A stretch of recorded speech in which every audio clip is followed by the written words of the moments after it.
long time no see. Today I have a special video for you guys. I am going to take you inside my toolbox of my English language arts, English or just English. I don't know which one you call it. Like, I feel like it just becomes just English when you hit high school, but then like, does language arts feel lonely? Okay, sorry, ADHD break. All right, inside my English language arts toolbox, things that I use to fill in holes, to further increase my knowledge or revisit things that I once knew and need a refresher on, so I can present certain lesson and individualized instruction in a way that reaches my middle schooler and high schooler, and fill in all those little areas that maybe whatever curricula or resource we are using is not exactly speaking the same language that I needed to speak for my two kiddos. So maybe some of this is helpful to you, or maybe you just want to hang out. So, you know.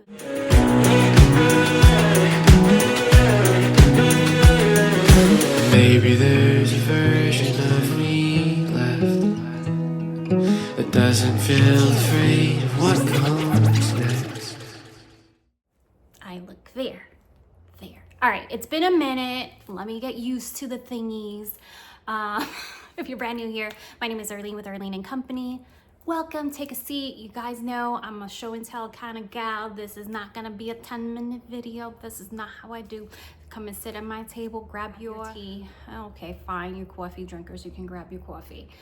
I'm gonna show you some stuff. If you have a middle schooler, high schooler, this is the sweet spot. If you have an older elementary, some of this stuff may still be relevant to you or may be helpful. I'm not trying to sell you anything. I'm not trying to tell you this is the best thing ever. Oh, I'm not trying to convince you on anything. No, I'm just sitting on the table with some friends and letting you know, hey, this stuff is helpful for me. Maybe you find it helpful too. I don't know. All right, so sweet spot, middle, high school, a lot of these things that I pull together to basically help me be a better teacher. I don't rely solely on curricula. I've said this until I was blue on the face, sometimes green. I've said this over and over again. Curricula to me is a tool. It is what we make of it. I'm not looking for perfection. I'm looking for what is working for my child right in that moment, in that season, and sometimes that shifts. And that's okay if we shift things around. Sometimes I have seasons that things stay. And sometimes we have years like this year, and things have shifted quite a few times. Quite a few. I met my kiddos where they were at the moment. So in order to make this bubble more rounded, sometimes I need to bring in reinforcement. That's where my toolbox comes in. All right, so let me take you on over to the table and let's take a look at that stack.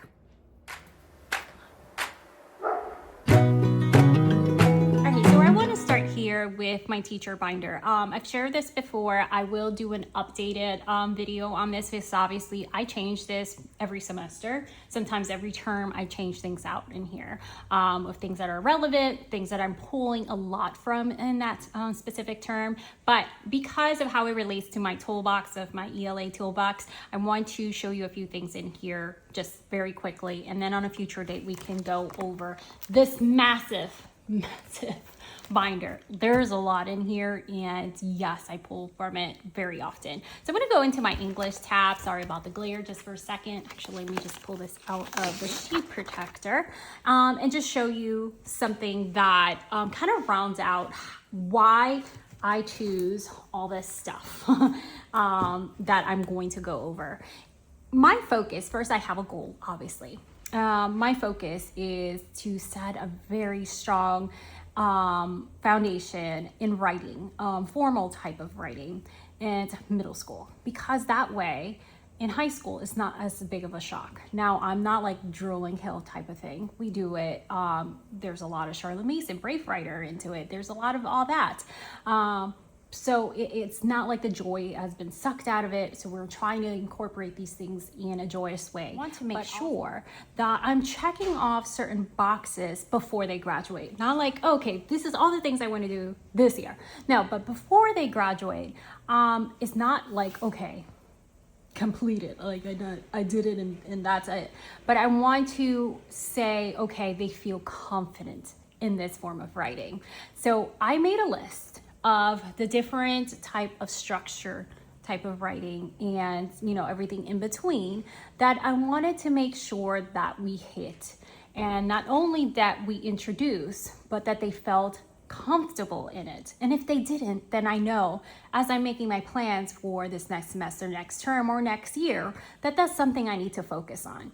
My thing is I will say this is the hill I will die on. Curricula for us is a tool. It is what we make of it.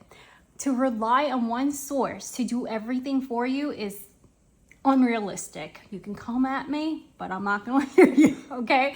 I'm not here for debate. Rely on one source to do everything is unrealistic. Even classroom teachers, they're given certain standards and curricula and stuff like that, and they're pulling from their own toolbox and making this something well-rounded so they can reach their students in different levels. It's the same concept, but with only my kiddos in mind. So here I have a list, and this is my template, so it stays blank. There's no checkoffs or anything like that. So I just wanted it like a blank. Everything in here stays pretty much blank except for a couple of like high school planning sheets.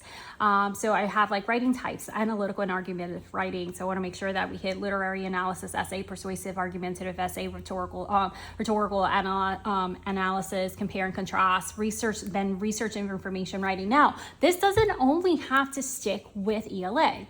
I can incorporate all these forms of writing in multiple subjects. Like research, I can incorporate that in science. I can incorporate that in history. I can informational writing. Again, it doesn't have to be just on English. So somehow, like if you feel that a resource is lacking in a certain area, then you can have the freedom to make your own prompt and then use some resources to help you teach and scaffold the writing process, not just write this and expect them to produce writing. Now, I know there's a lot of very, distinct writing programs and stuff like that. But if you're anything like us and your kiddos are just like, I don't want that much of, explicit type of writing over and over and over again, or, they're wonderful. I mean, I recommend like IEW and things like that. They're wonderful, but they're not for every child. So if you're more of a DIYer, or you just like to make your own units or to embellish them, then maybe these are some different marks that you can hit, incorporating them into multiple subjects. So it's not like something that is super, super heavy on one side and just unbalanced. So cause and effect, essay, personal narrative, fiction writing, poetry, journal, and poetry is a hard one for especially for my oldest. So I have a few tools that is gonna help me with that. Again, because I'm not solely relying on her primary curricula or her core curricula to teach all this in a way that reaches her or reaches my son. So what else am I gonna put in my toolbox to help take this home, right? Journal responses, which we've done that since like elementary. Socratic seminar, we've done that since elementary, which now at a deeper level. College application essay. I do not wanna wait until we actually have to do the college application essay to work on that. I want to introduce that concept in some kind of fun, interactive way before that becomes a thing. Resume and cover letter, email and formal letter writing, speech writing, and such. So anyways, that was something I just wanted to like point out because it kind of just like frames everything else of how and why I choose certain resources. This is something I shared in my summer PD reads.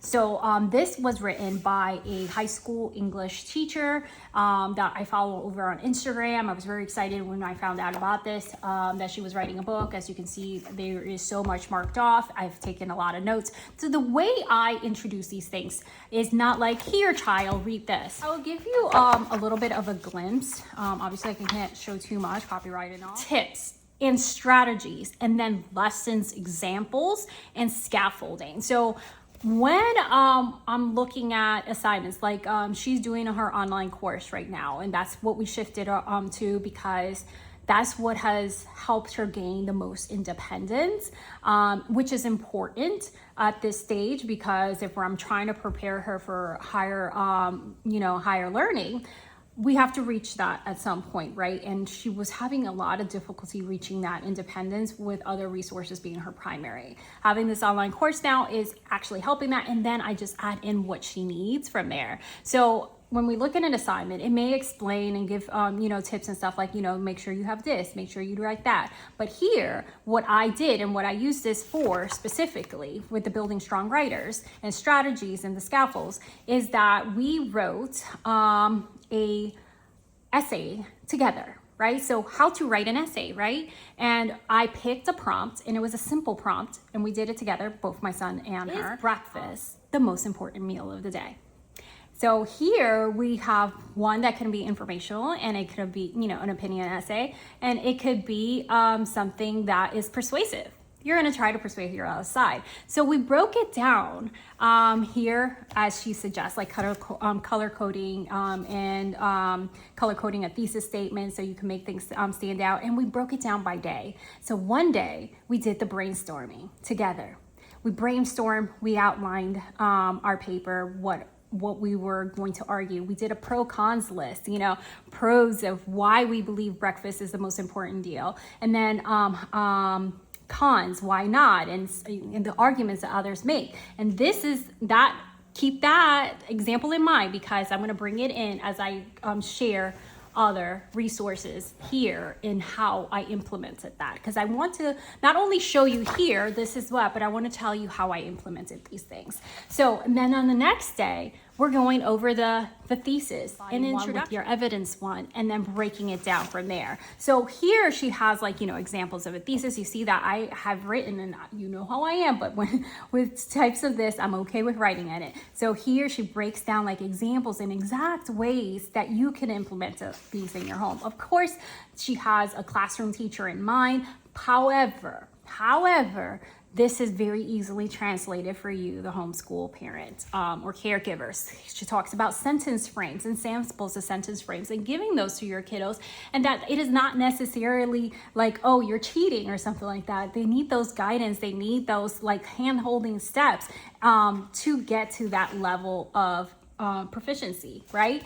With writing, and then making this in I put notes, great for Bella. This is, something, examples of sentence QR codes and things like that. So this resource I have been pulling from a lot. So the way I took this on is I took notes, a lot of notes, and then I implemented it into my own lesson plans and how I was presenting these lessons. All right. So this is Building Strong Writers. I will have these things, and I'll make a separate category so it's easier, because I have a high school and middle school years category in my Amazon store, but I'll make one that is called ELA Toolbox, and then you can easily find everything I show here.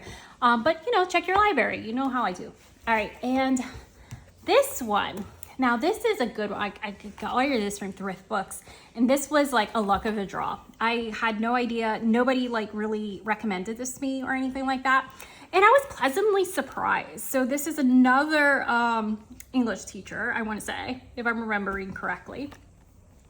Now, you can choose to give this to your child to read. And it's called How to Write Any High School Essay. The strategies in here and tips that it gives are really good and easily adaptable to multiple assignments, just how it says. And I found it very relevant and very approachable. I chose to do this together with my kiddos instead of just saying, here, read here, and then reading segments one at a time as we were writing that essay over a 1 week period. And yeah, we took 1 week to fully 7 days to break down every part of the writing process and writing an essay together. And that was the foundation that set. And then we can do it again and again and again, as many times as necessary to help them build that confidence. My youngest is my strong ELA gifted writer, but he tends to rush because, that gifted mind, both are 2E, that gifted mind, they tend to rush and make silly mistakes. So these steps and these strategies help them slow down and pay attention to the details. All right, so it talks about the beginning of the writing, reading the significance, themes in literature, themes in history, taking notes, coming up with a question, brainstorming, outlining, rough draft. I found this little tiny book super helpful. friends. I found it super helpful. I thought it made a lot of sense. And let's see what I marked here to share. Quick sample essays, introduction with a thesis. It gives them nice examples. It gives them rules to follow and things like that. And I found this really, really helpful.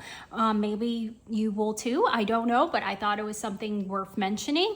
And I really feel like this is something that my kiddos could also revisit. And that I love. Being able to revisit a source and not something be one and done. This was shared by Dawn. She is I forget her title, but she a director of publications or something. I'm gonna mess it up. Dawn from Brave Writer. I love her Instagram for years. She always shared the most insightful and wonderful resources. And one of the resources that I will share with you guys as we were discussing ELA curricula is the Help for High School, which I find really great, also from Julie Bogart. So the art of the personal essay. So one of the things, and I should have probably started here, so I apologize for that, is before we can get down to like writing an essay, your kiddos should read an essay. Right? So they're used to, especially homeschoolers, reading long narratives, reading novels, reading all these things, or picture books, or whatever it may be. But unless you're using some kind of more traditional curricula or maybe even classical, they're really not reading like text or essays. And I find and many agree, so this is not just coming from me, I'm not just pulling this out of air, that, in order to write an essay, we need to be able to model it too and read various different types of essays. So this is one, and I have a collection I'm going to show you next. This is the Art of the Personal Essay, an anthology from the classical era to the present. I got this also from Thrift Books Used, but I'll go ahead and add it to the store so you know which one it is and it's easy for you to find. But it's a great collection. And you can look like, so here, for example, the rise of the English essay, and you go from there. You can look by author, you can look by stories, you can look by theme or form. So by theme here, for example, so if you want something like to fit city life, country living, family trees, education, drugs and alcohol, even in here. So obviously some of these things are gonna have some mature themes to it. So, read for yourself. So because this is not specifically written with a high school or middle school or anything like that in mind, but I would say this is great for like a high schooler, but that will be on you to decide. But these essays are serve as like a starting point to a main lesson block or unit, if you may call it that, where you are introducing an expository essay. Then you read them in an example of an essay from various authors, from different point of view, and have them compare and contrast, pull apart and use those examples of their thesis, have them identify what is the thesis in that, where is their backup to, from in their first evidence that they show, whatever it may be. So anyways, so I find that presenting a lesson starting with an essay proves to make that connection that much stronger, and it serves as a model and example for what I'm trying to do. So this is the Art of the Personal Essay. It's a collection. I like to have a lot of these. And I do have even more, which I'll show you, as shown you before with Oak Meadow that we've used. This one was shown to me by Dawn, and Lydia from Happily Ever Caffeinated recommended this one to me, but I seen them also, Dawn shared this years ago, and Lydia recently had recommended this like this school year. And this is, let me show you why I like it. So the Norton Reader you can get the big one, and it's massive. I've checked it out from the library multiple times. You can see I have several essays marked off, but these are great for building also lessons because, and this has an MLA update. This is not the updated edition, by the way. So if I link the updated one, you'll just know I got mine from Thrift Books, so I can pay less. So you go here, you have a little bit of information on the author, you have their essay, and this is what I totally dig. On here, after the essay, you have some discussion questions. Now, you can do a lot with this. You can choose to do this as like an oral discussion. You can do like narration. You can do this as a Socratic type of seminar type of thing. You can do this as a group type of subject. Read an essay that is relevant to whatever you're studying or you want to, work with your kiddos. And then go ahead and, you have a prompt. And here it even has an essay prompt. Write an essay in which you reflect on an abstraction such as love, fear, joy, hatred, friendship, and loneliness by describing a particular experience. As Wolf does, set the scene carefully by using specific details. So again, the essay is serving as the model, as like a mentor text, so they can model that same type of tone, theme, or characteristics of that author and be able to replicate it. And when they can replicate it, just as we do like with copy work and stuff, grammar, writing skills and all that becomes stronger. And then they can make their own, right? So same thing, if you look throughout, which one do I have marked here? Notes on punctuation. Fun one to do, and again it ends with having thinking about the text, and you can really build a lot from this, a lot.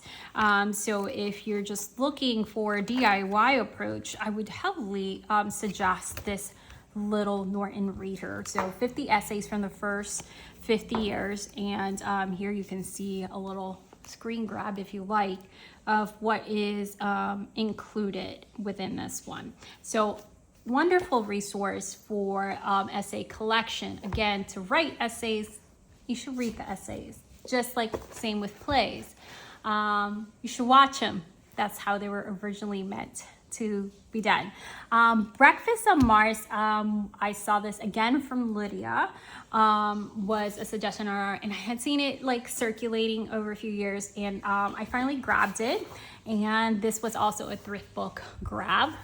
Me and thrift books are besties. That's where I go if I have to purchase something first.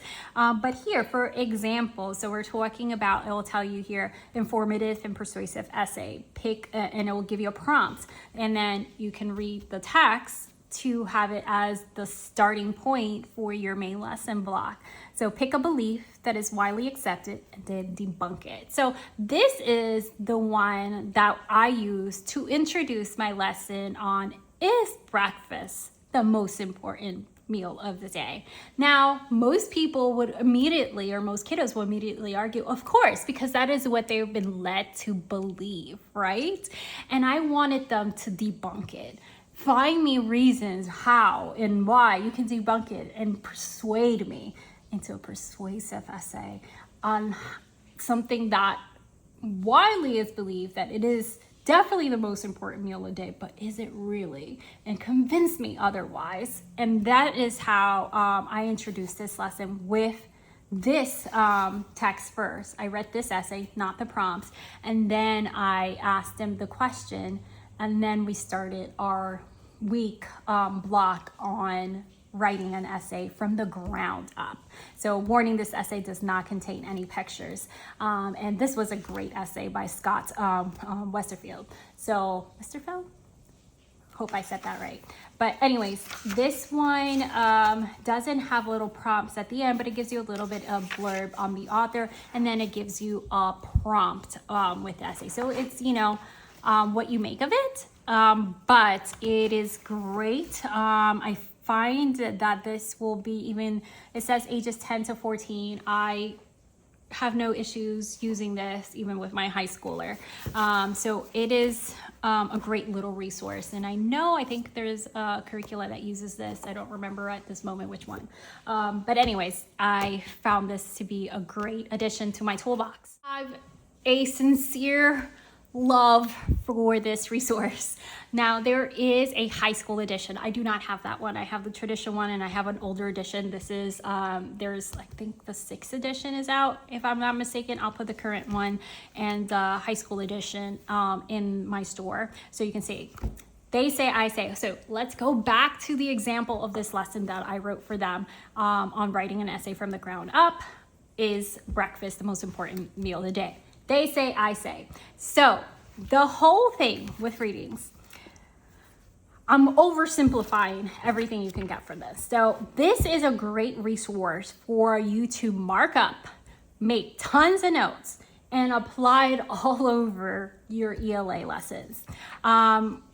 I love this framework. I wish I would have seen something like this years ago. I remember when the first time my journalism teacher introduced this concept in a similar format, and I wholeheartedly just love this approach. So as I put in the board, they say, so what do they say, the majority, the people, your audience, your readers, about this topic? What did they say about breakfast? We made a list. What do they say? And we made a map.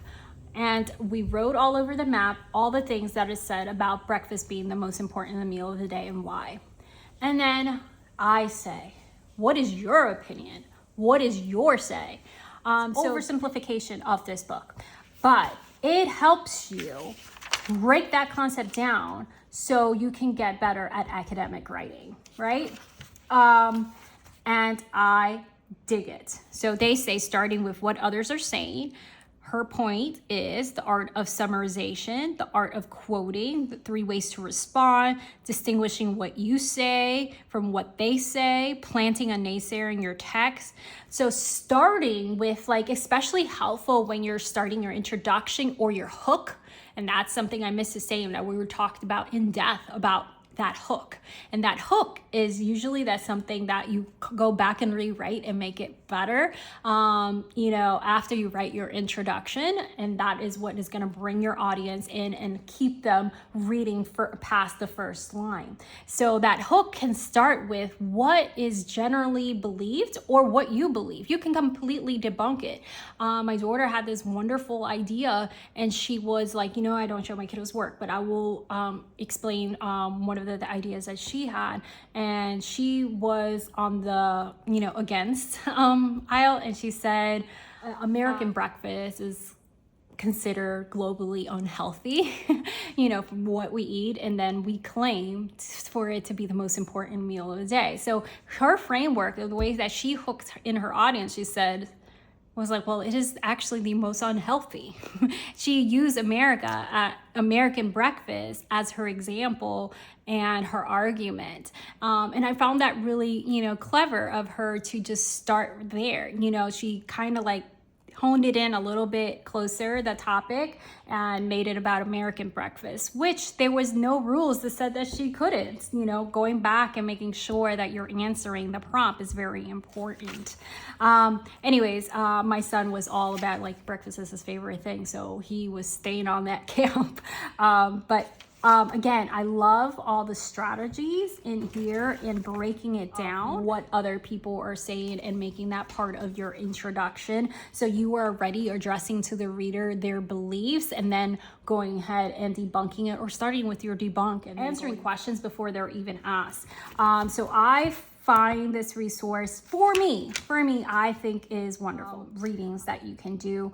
And again, you can use them as examples or springing from there, joining the conversation, having some ways that you can discuss each of these pieces, and you can build an assignment from that, or you can just have a discussion.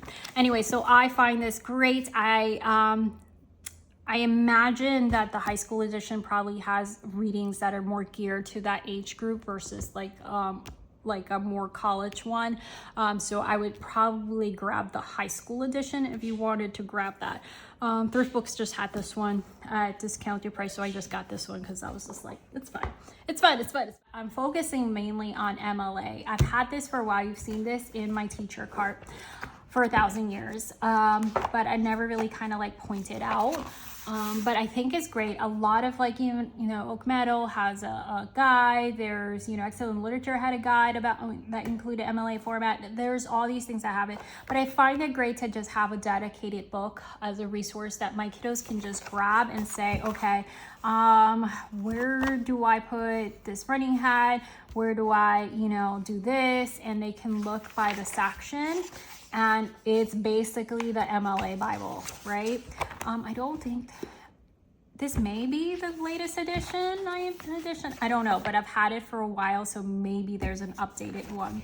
Let's see, this is copyright 2021, so there's most likely a newer one.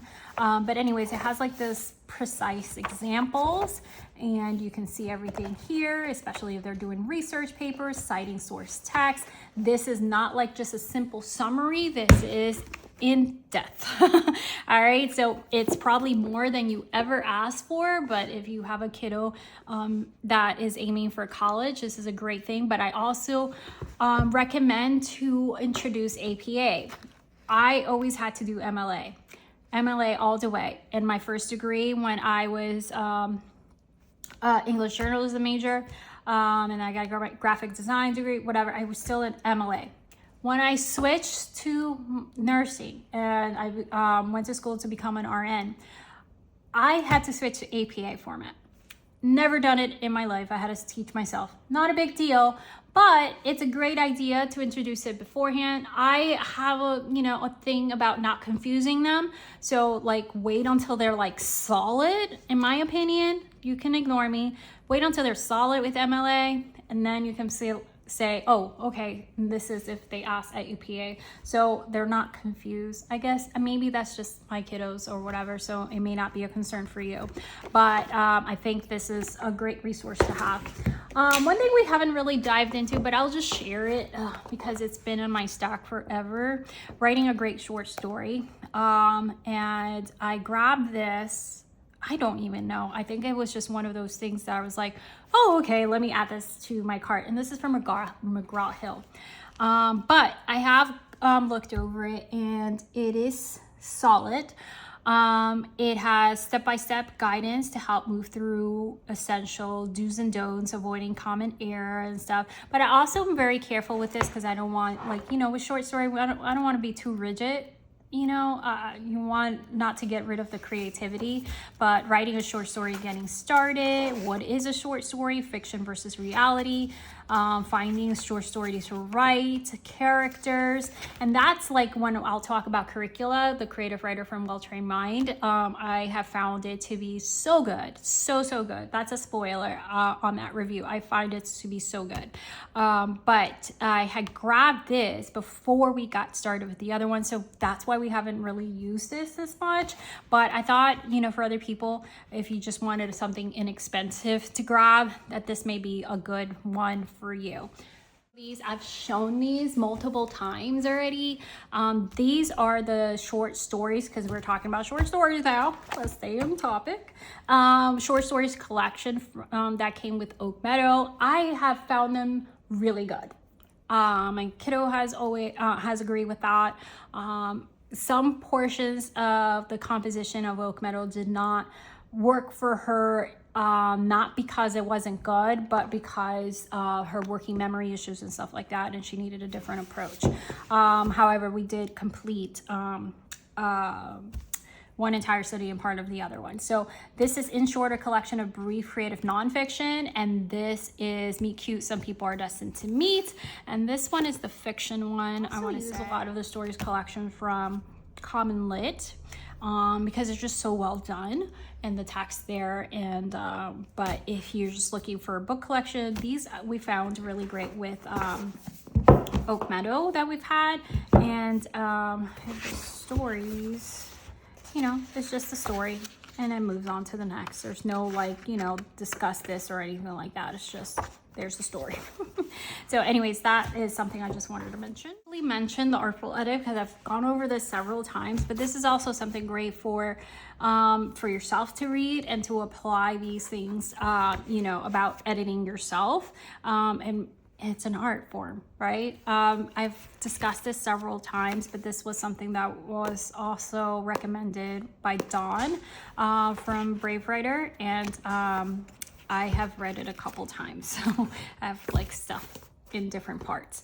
A new resource, just to throw in something different, Soul School. This was sent to me for review by the publisher, and she sent me a copy, so I'm gifting one of the copies to a friend.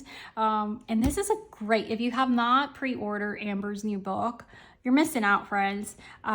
She has collections of Black voices from across different age ranges, from all the way from elementary to high school, you know, early readers. And it is not just like, here's a list.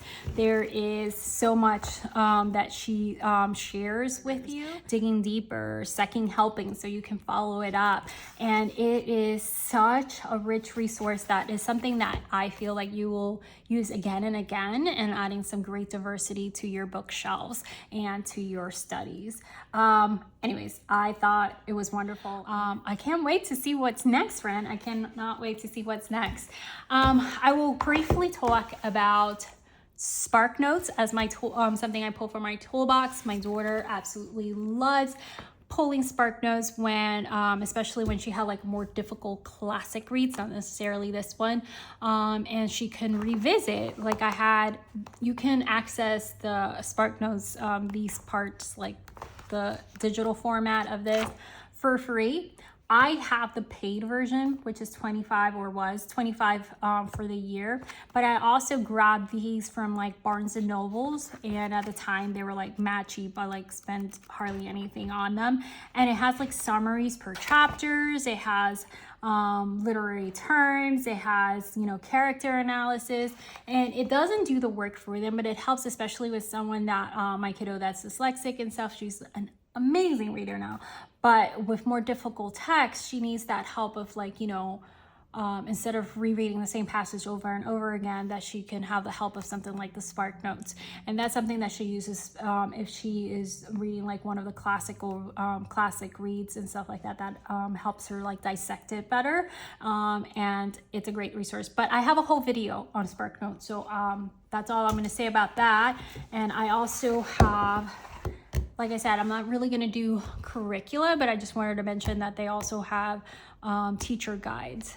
So this is one, like, it's for Othello, but again, I have a video on that, so I'm going to skip over that. I will briefly, actually, let me talk about this first. This is, I want to say, where did I get this? I don't even remember. Maybe Rainbow Resource. It was like one of those things that like, oh, let's check this out. And it was like mad cheap. But anyways, if you needed a resource, I like having these things again in my toolbox that I can pull if I need like an organizer or a map or something to help them dissect a paper. They have something like this. So like how to write an essay. This is for grades 7 to 12. And this is mad old. This is like 1996. So it's okay. It's okay. It's an oldie, but a goodie. All right. So pre-writing, writing the first draft, editing and revising. And then it has like some examples in here. And samples of essay report, thesis examples. I like that it had that. You know, the issues. You know, things that are considered like maybe considered controversial and stuff, so that you can argue it.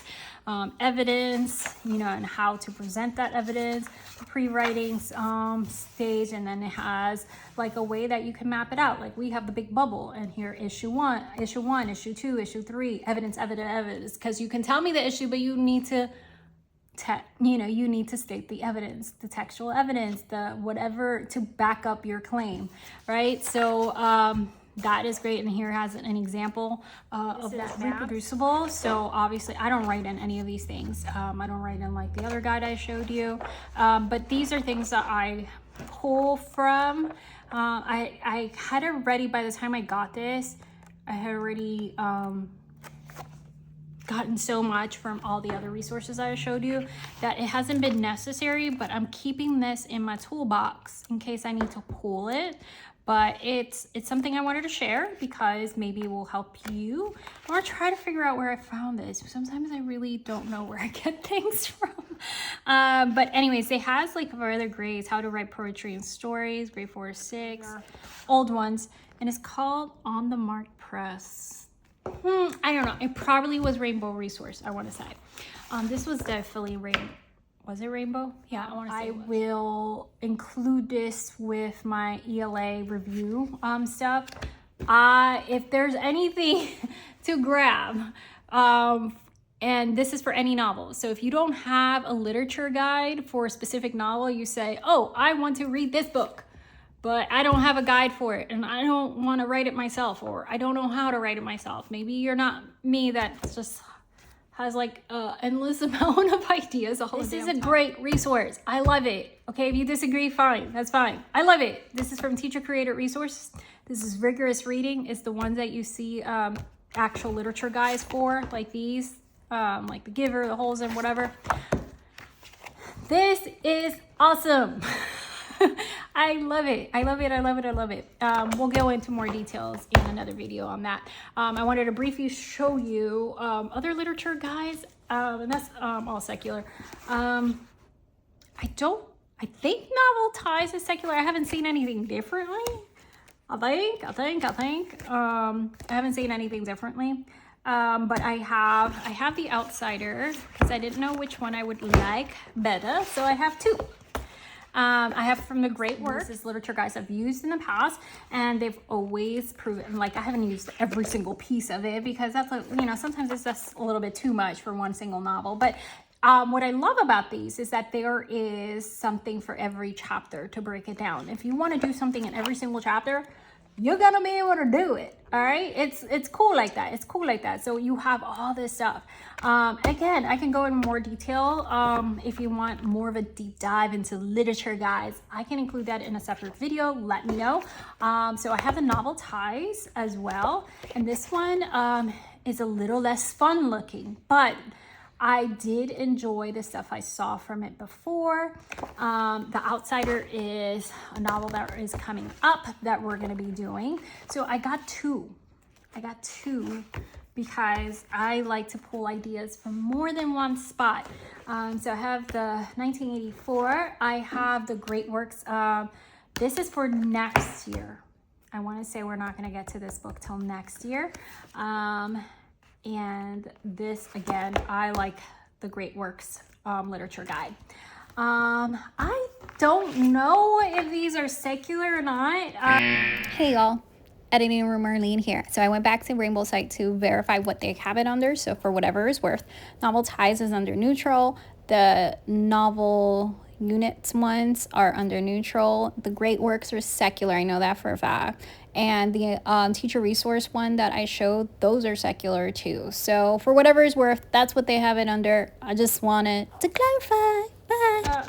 I have to really go into more depth. That's why I don't want to share. Novel guide. I didn't see anything that jumped at me. But this has book summary about the author, character list, background information, pre-reading activities, vocabulary, graphic organizers. This is what I like. I like the graphic organizers for like, to really break down literary analysis. Literary analysis is so important for kiddos like aiming for college, because that's like the bulk of what you're gonna do.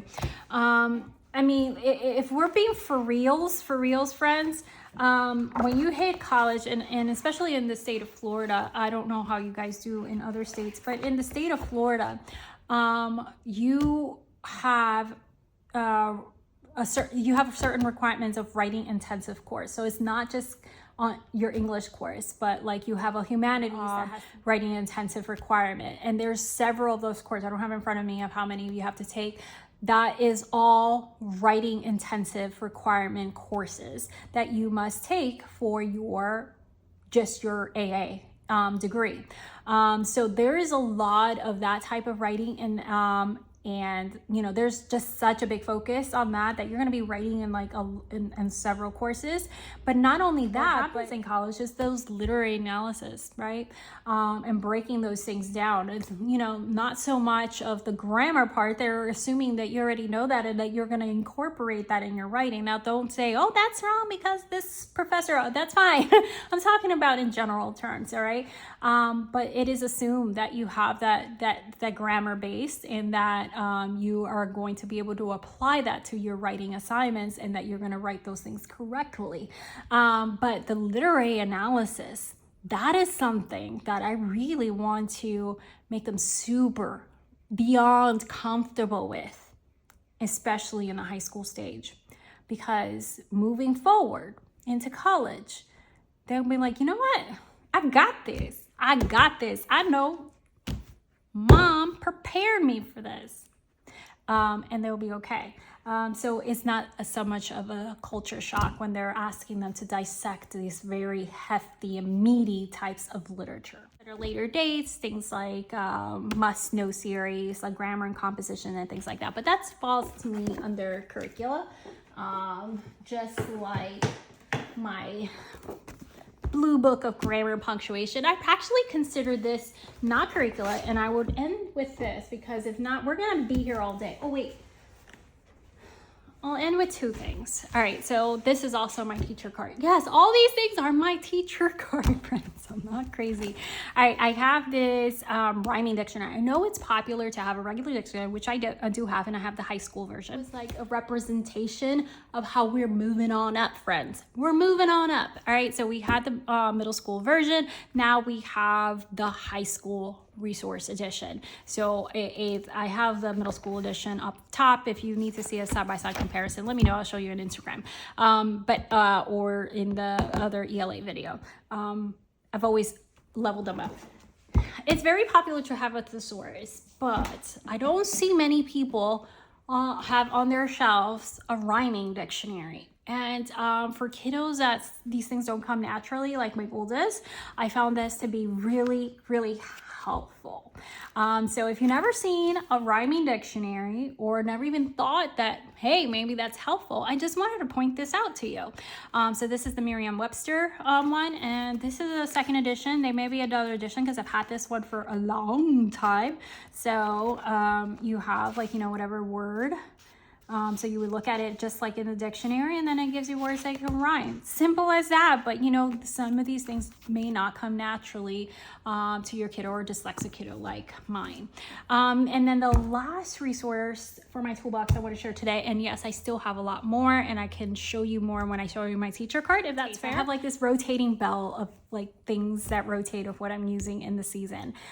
This is the Blue Book of Grammar and Punctuation. I want to say this was recommended way back when in Brave Writer, like Julie Bogart recommended this. I want to say, maybe I'm giving her credit for this and it wasn't her, but I think it was.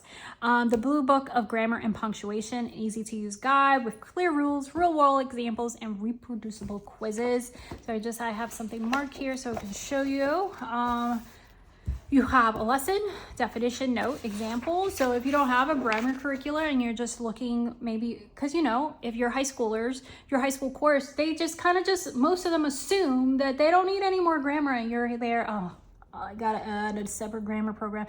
Not necessarily. Sometimes these simple things are more than enough to review and reinstate all those previous known knowledge. Or if you haven't been big on grammar, you can teach it in a simple way like this without having to do a big to-do with a separate grammar curricula.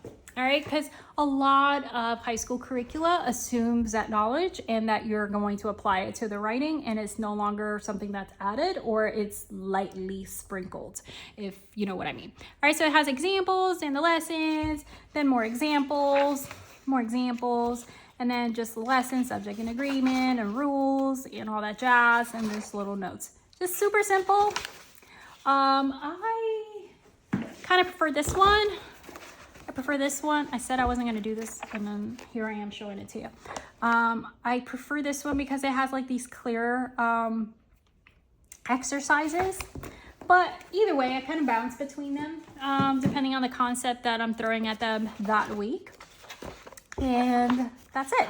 Okay, super simple. All right. And that's all, folks.